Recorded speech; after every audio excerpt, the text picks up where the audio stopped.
같이 주의 죽은 자들은 살아나고 그들의 시체들은 일어나리이다.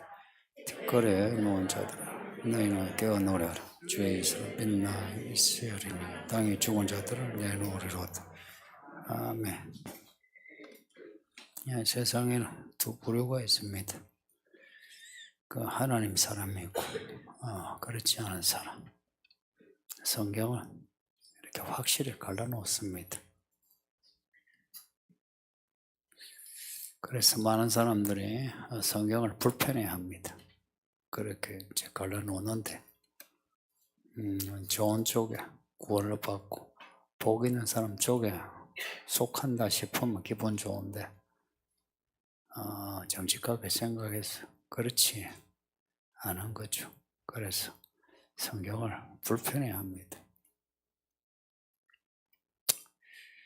그 하나님을 믿는다 하는데 그게 그 믿는 믿음의 내용이 이제 중요합니다.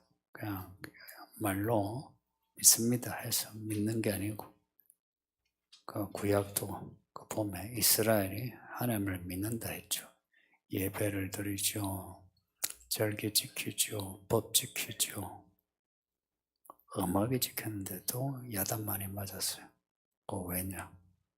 그 믿음의 내용 때문에 그렇습니다. 믿음의 말 의식은 있는데 믿음의 내용이 없으니까 야단 맞는 거예요.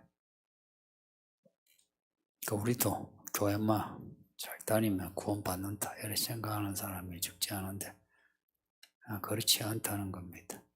또 교회 직분 받아가 열심히 일하면 되는 줄 아는데 그것도 아니고 믿음의 내용이 문제입니다.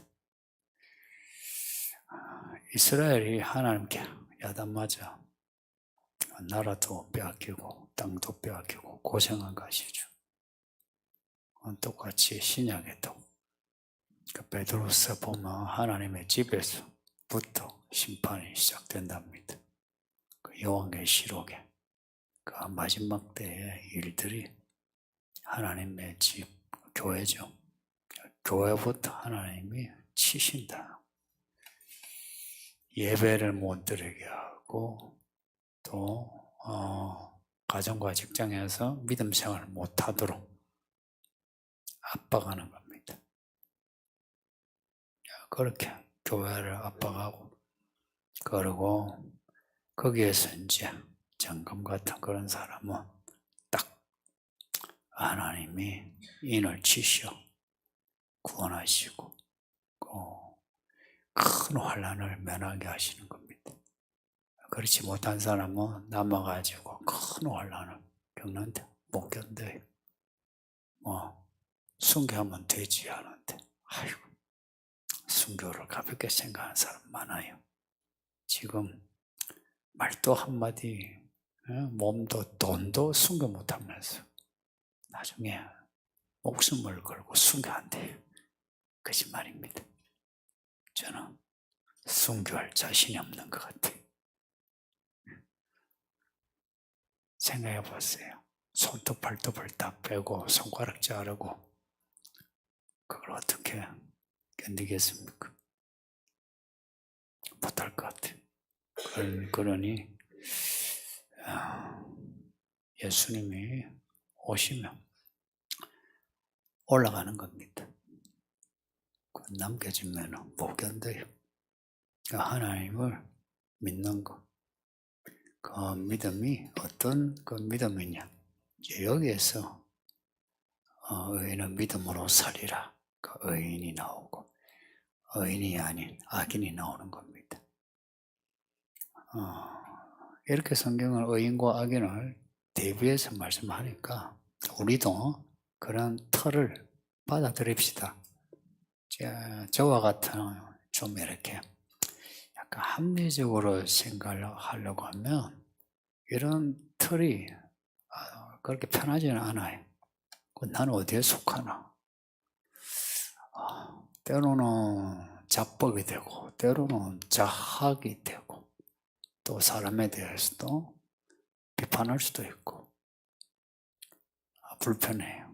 근데 성경이 이렇게 전체에서 의인과 악인으로 구별하시고 우리로 하여금 의인으로 자라라, 의인이 되라 하는 말씀도 맞고 의인으로 자라라, 그러니까 알곡으로 자라라, 이런 말씀을 계속 주시니까 이 성경의 틀을 받아들이는 겁니다. 그래서 이런 틀을 받아들이면 좀 정직해야 합니다. 내가 어디에 있나? 내 좌표가 어디에 있나? 고정시키면 곤란해요. 내가 한때 믿음이 좋았을 때, 그때 나는 하나님과 가까워 이러는데 시간이 지나면 좌표가 움직여요. 좌표는 움직여요. 너희 구원을 확정하고 혹은 구원을 지켜라. 이거는 우리의 좌표. 잘못하면은 지옥으로 떨어질 수 있다는 거예요. 그래서 그 믿음, 구원을 지키기 위해서 이 말씀을 집중해야 돼요. 그리고 이 몸덩어리 살아있는 동안에 믿음으로 사는 거 배워야 합니다. 그러니까 믿음으로 살면 되지. 안 그래요. 믿음으로 사는 거는 배워야 돼요. 제가 성경에서 발견한 게 그건 같아요. 배우는 거.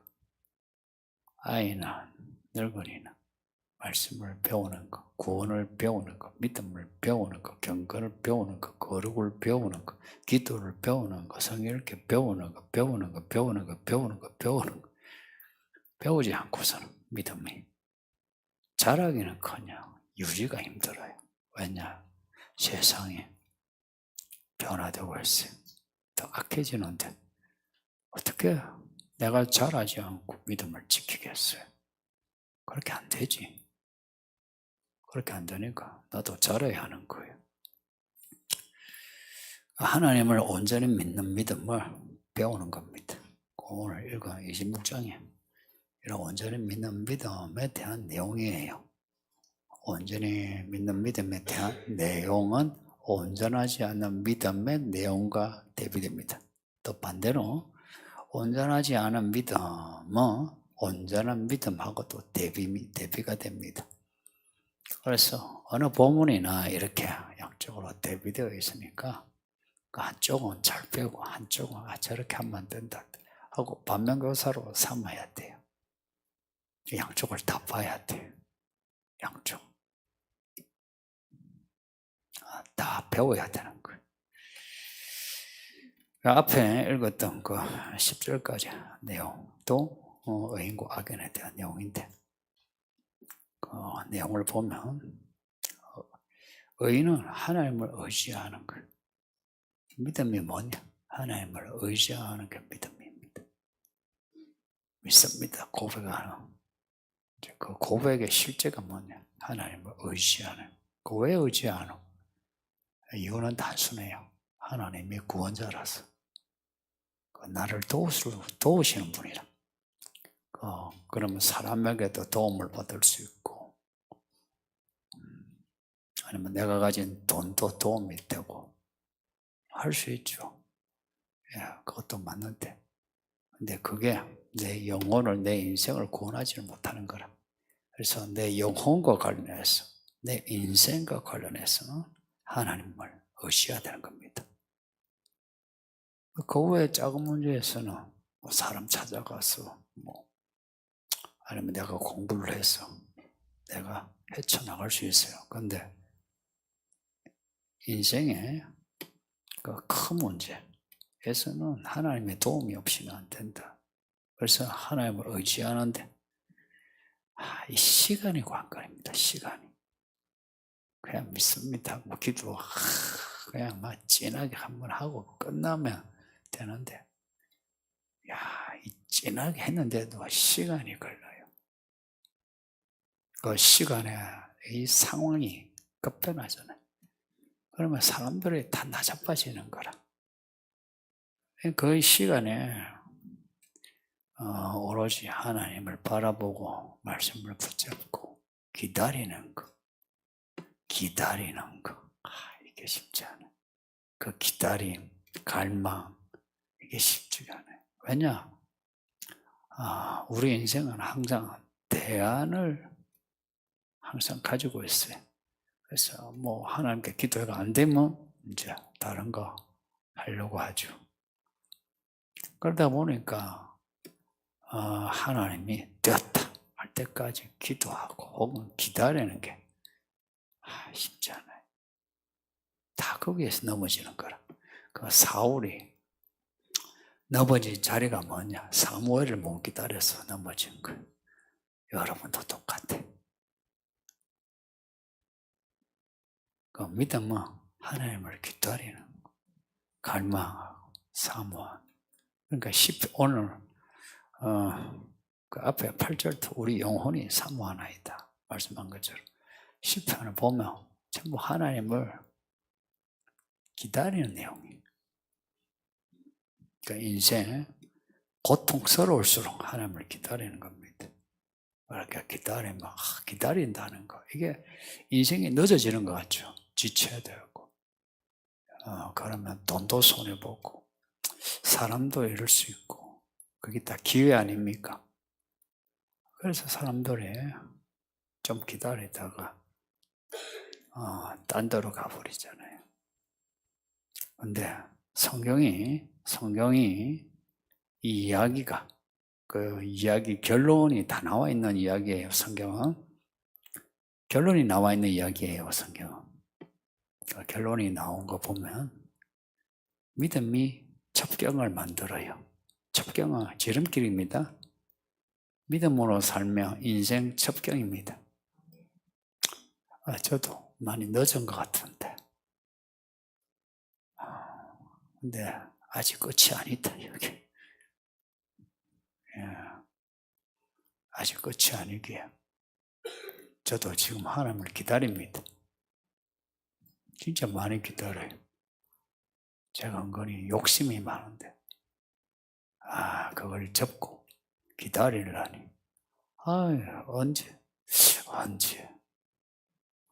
이 디데이라는 게 많은 일들이 작은 디데이 연속되잖아요. 언제 기다리는 거. 진짜 기다려요.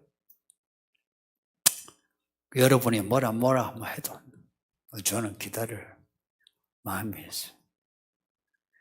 기다리면 야가 결론 첩경으로 간다. 인생 지름길이다.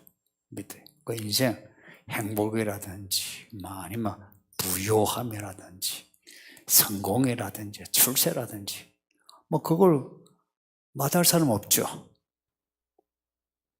또 그걸 악하다 하긴 그렇죠. 근데 야가 뭔가 원한다면 믿음으로 사세요. 그게 빠릅니다.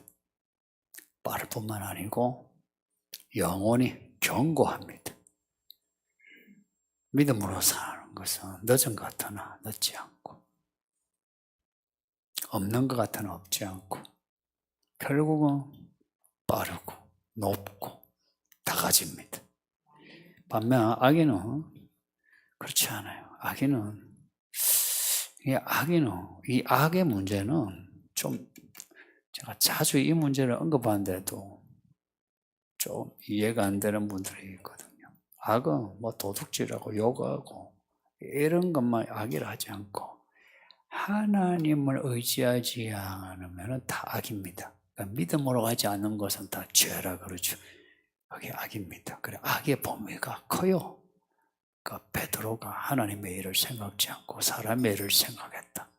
악한 거예요. 아니, 사람의 일을 생각하는데 뭐가 나빠요?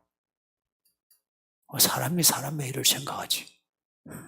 따지면 그렇지 않아요. 근데 뭐가 악해? 악하단 거라. 우리는 사람이지만 하나님의 사람이죠. 하나님의 일을 생각해야 되는 거라. 근데 사람의 일을 생각하는 걸 사람이 사람 생각하지 하면은 안 통하는 거라. 우리끼리는 통해요. 그렇지. 저도 통해요. 이해할 수 있어요. 그런데 하나님은 그렇지 않은 거라. 마귀야 그런 거예요. 그러니까 하나님의 일이 뭐냐? 하나님을 의지하는 게 하나님의 일입니다. 그럼 하나님 영광을 올린다. 어떻게 올려요? 하나님을 의지하면 하나님을 높이는 겁니다. 하나님을 의지한다. 하나님을 기다린다. 내가 하나님을 의지하지 않는다. 하나님을 기다리지 않는다. 이 악인은 그래서 좀 능력 있는 사람이 구원받기 힘든 이유가 그래요. 아니 돈이 있는데 뭘 돈 가지고 기도하겠어요? 어? 학벌이 있는데 인맥이 있는데 뭘 하나님을 의지하고 기다리겠어요? 안 기다리지. 내가 하지. 그래서 악인은 교만합니다. 여러분 교만하면 하나님의 은혜를 무시해요. 그러니까 하나님이 은혜 주셔가 이 지구를 보존하고 경제를 이렇게 지켜주고 안보 참 나라 평안케 해주고 또 자식도 회사도 지켜주고 이게 사실 자연적인 것 같은데 자연적인 것 같은데 자연법인 것 같은데 아니다 이야기라. 모든 게 하나님 손 안에 있습니다. 그걸 이제 무시하는 거라. 그리고 목사가 하나님 의지하세요 이러면 배우세요 이러면은 그런 말이 좀 귀에 안 들어오는 거예요. 오늘 본문의 10절 보면 앞에 본문 지난주 읽었던 악인은 은총을 입을지라도 의를 배우지 아니한다. 은총을 받았어요. 그 은총이 무슨 은총이냐? 은총은 은혜입니다. 하나님이 도우신 은혜. 은혜를 받았으면 그 은혜가 하나님의 의의 내용이에요. 우리는 하나님의 은혜를 받으면서 하나님이 누구신가를 알아가야 돼요. 누구시냐 하니까 하나님은 의로운 분이세요. 하나님이 누구신가, 그리스도가 누구신가를 알게 되면 그 다음에 내가 남편에게, 아내에게, 직장에서 어떻게 살아가는 길, 하나님의 의를 배우게 돼요. 근데 악인은 안 배워요. 악인은 교회 와도 안 배워요. 의인은 교회 와서 배우려고 해요.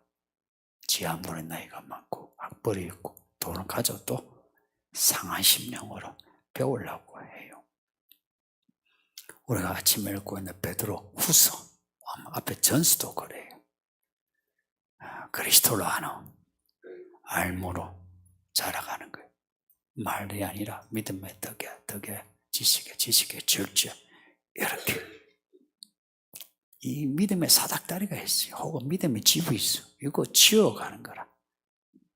그냥 믿음의 집을 짓는다 하고 팻말 하나 딱 붙여놓고 끝나는 게 아니고 기초를 파고 위에 기둥을 세우고 5층을 올라가는 겁니다.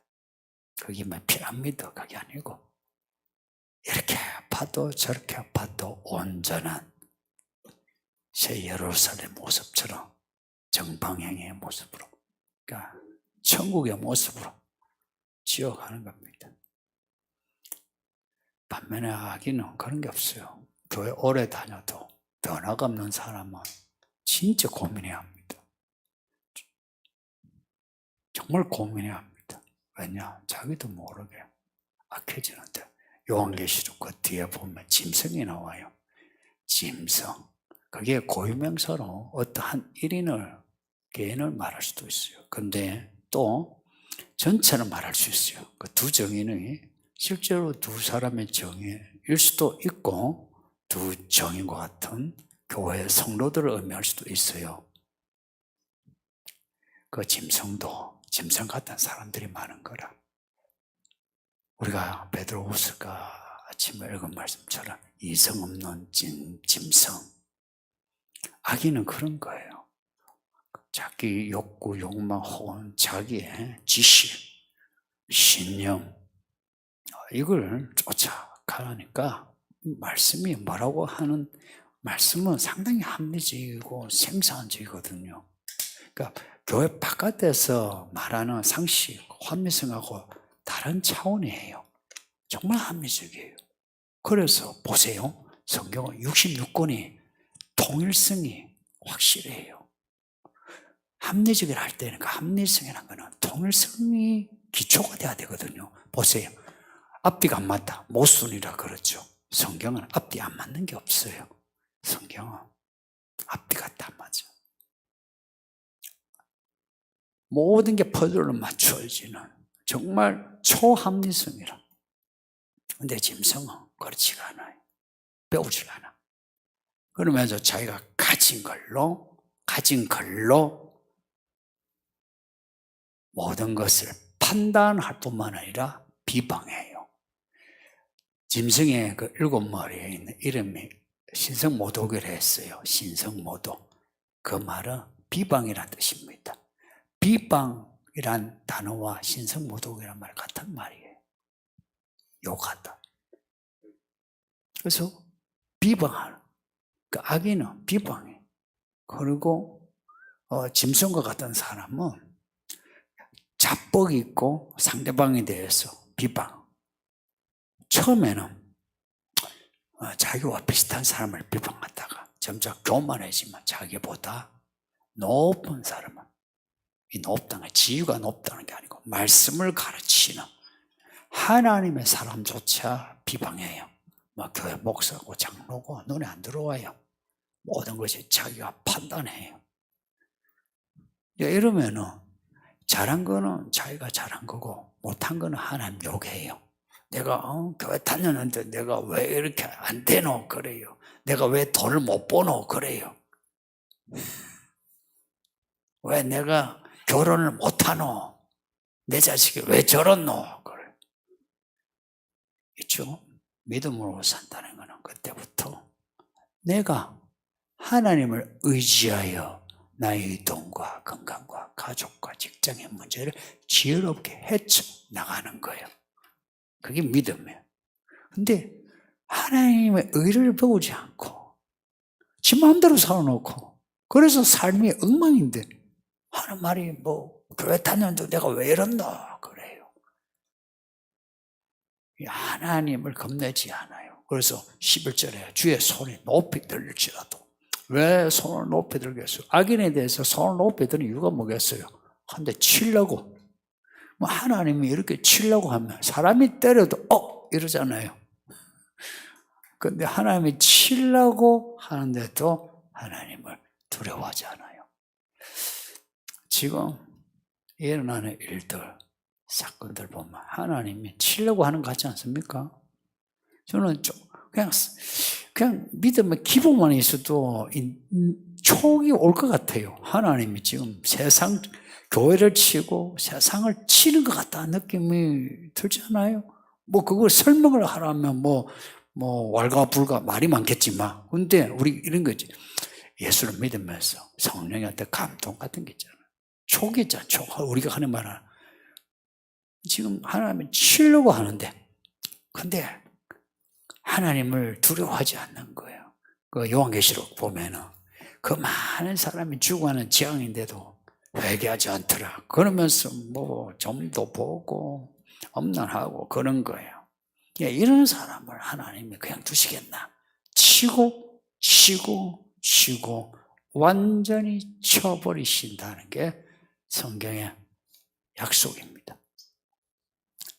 또 보면 하나님을 의지하는 사람은 하나님이 덮게 덮으시고 어떤 환난과 재앙에서도 면하게 하신다는 약속이에요. 그러니까 이 약속이, 심판과 구원의 약속이 성경 처음부터 끝까지 계속 가고 있어요. 그래서 악인에 대해서는 정말 작정을 하셨어요. 그러니까 지금 아직 세상이 끝나지 않았으니까 이 세상 마지막 진짜 악이 기승을 부리는 거라. 그러니까 마귀가 마지막 발악을 하는 거 하나님이 허용하신 거라. 그래서 무저갱에서 악령이 다 나와서 세상을 악하게, 그래서 악한 사람은 더 악해지게, 의인은 그 악한 세상 속에서 연단을 받아 더 의인이 되고, 그렇게 하시는 거라. 이야, 정말 드라마틱한 시대가 아닙니까? 그리고 악인에 대해서는 하나님이 지우개로 지워버리듯이 그들의 인생을 그냥 무위로 만들어요. 아무것도 아닌 걸로. 그래서 14절에 하나님이 그들의 모든 기억을 없이 하신다. 왜 그러냐? 인생이 악한 거라. 보세요. 헛되고 헛되고 헛되고 헛되다. 그 말을 바꾸면 악하고 악하고 악하다 입니다.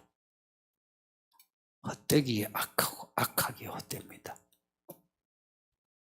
인생 돌아보고 헛되게 살았다 하면 악하게 살았다고 보면 돼요. 악하게 산 인생은 헛됩니다. 인생 헛되게 안 보내려면 하나님의 의를 배워서 하나님의 의를 살아내야 돼요. 그게 답입니다.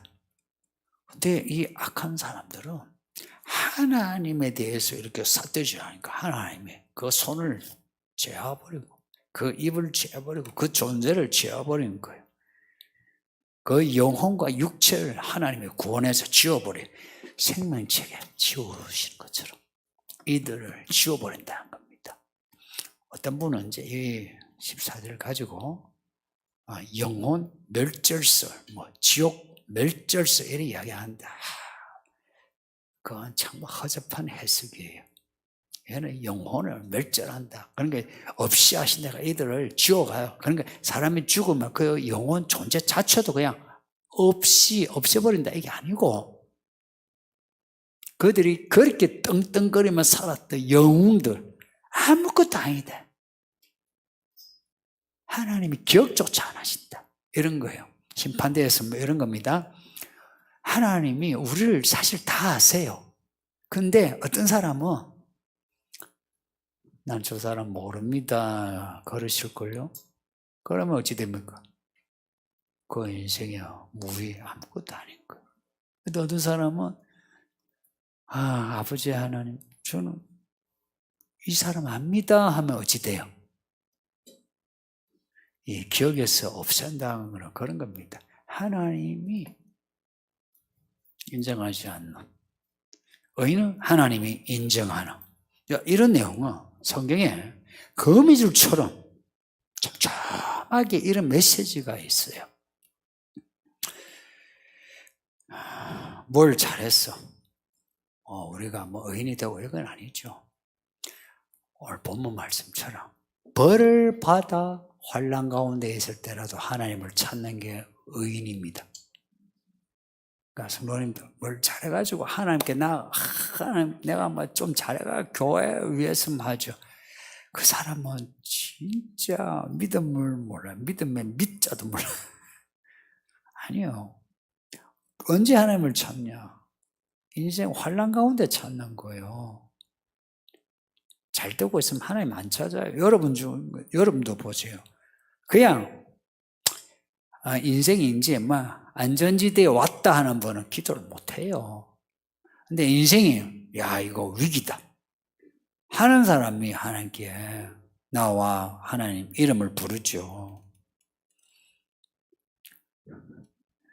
우리가 위기에 처할 때 하나님을 부르짖는 거예요. 부르짖는데 어떤 마음으로 부르짖어야 되느냐 이제 이것까지 오늘 말씀해요. 오늘 본문에 16절 17절 보면 해산하는 여인 이야기 나와요.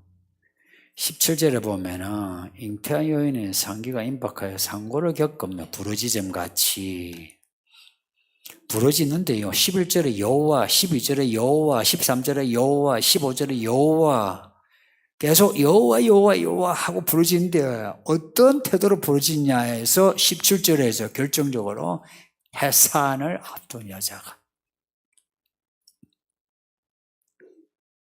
그 애 낳는 거 옆에 보셨죠? 우리 집사람도 추대 낳을 때 그거 이제 턴다 그러죠. 애 낳기 전에 산통을 겪죠. 아파가지고 와 그래서 그 옛날에 분만실까지 못 들어갔죠. 그 분만실고 문에 서가지고 매콤히 어찌 됐노 이래 보는데 안에서는 하고서 아파가고 그러다가 집 사람이 예수님 하고는 해. 그리고 애가 툭 튀나왔어요. 그 진짜 예수 이름으로 튀나온 거라. 튀나온 게 아니고 말하다 보면 나은 거예요. 하나님 부르시는데 이게요, 이 태도가요, 이 서로가 좀 이 마음을 좀 이렇게 모아야 돼요. 그냥 산만하게 예수님 도와주세요 할 수 있거든요. 근데 내가 기도를 할 때는 어떤 일이든 작은 일이든 큰 일이든 간에 해산한 여자의 마음처럼 해산한 여자의 특징이 뭐죠? 힘이요, 딸려요, 다. 그러니까 의사가 뭐라고 해요? 힘줘, 힘줘, 힘줘 그러죠, 그죠?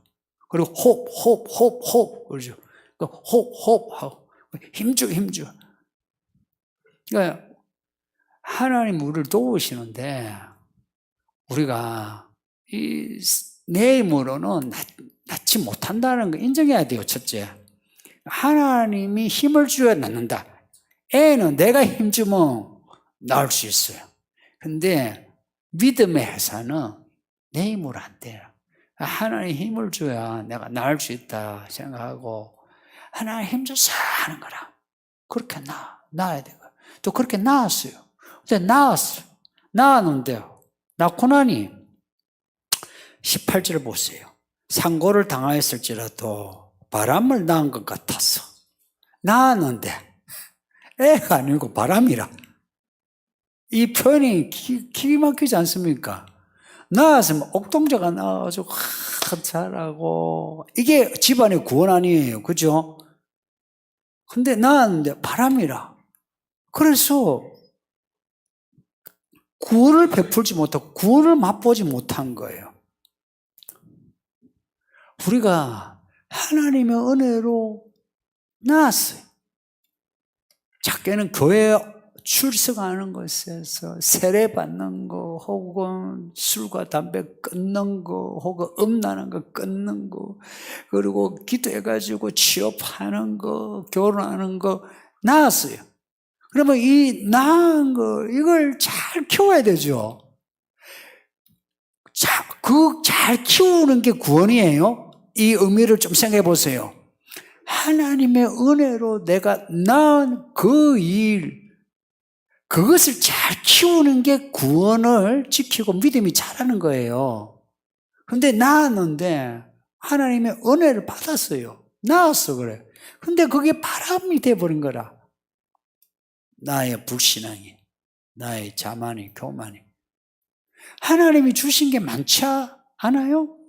그 많은 것들이 지금 바람같이 사라지고 없는 거라.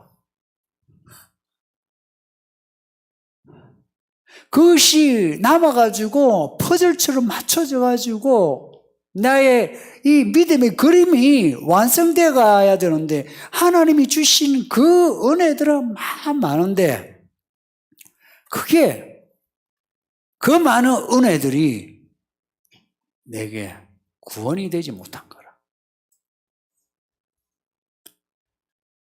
앞에서 그 10절에 악인은 은총을 받으나 의를 배우지 않고, 이제 그 구절이 키워드입니다. 그러면서 하나님을 원망해요. 내가 기도를 해. 그렇게 주셔놓고 하나님 가져가셨다고. 하나님을 원망하는데 11절 보면 그렇게 원망하나? 훗날에 언젠가 알 날이 있어요. 주의 열심을 알 때에는 부끄러워할 것이라. 나중에 하나님 앞에 설 때에 모든 하나님의 은혜를 알게 되고 그 은혜를 무시하고 버린 것을 부끄러워하고 후회할 겁니다. 그리고 믿음의 사람은 할렐루야. 내가 그 은혜를 내가 알고 의를 배워 여기까지 왔구나. 하나님께 감사하게 되고요. 성도님, 하나님이 주신 은혜를 계산합시다. 과거라는 말이 뭐냐니까 본다는 거예요. 뭘 보느냐? 하나님을 보는 게 과거입니다. 미래는 뭐냐? 내 뒤에 하나님이 준비하신 것을 내가 확신하고 하나님을 의지해서 가는 게 미래란 뜻입니다. 그리고 오늘 우리에게 주시는 은혜로 일들을 알아차려야 돼요. 이거 하나님 은혜다. 이거는 하나님이 나를 미워해서 때리는 게 아니고 은혜로 나를 연단시키는 이 해석을 잘해야 돼요. 의인과 악인의 차이, 이 해석에 따라 달라져요. 해서 오늘 우리에게 주신 하나님의 은혜를 배우고 배움으로 우리는 죽어도 안 죽는다. 가난해도 가난한 게 아니다. 이런 그 어떤 역설을 가지고 담대하는 겁니다. 담대하게. 그런 믿음을 가질 때예요. 그래서 세상을 이기지 않겠습니까? 그런 성도들 되시기를 바랍니다. 말씀을 생각하면서 우리 합심해서 기도합시다. 아버지 하나님 고맙습니다. 수요일에 이사야 말씀을 읽게 하시니 감사합니다. 할렐루야. 하나님이 이렇게 우리로 악인의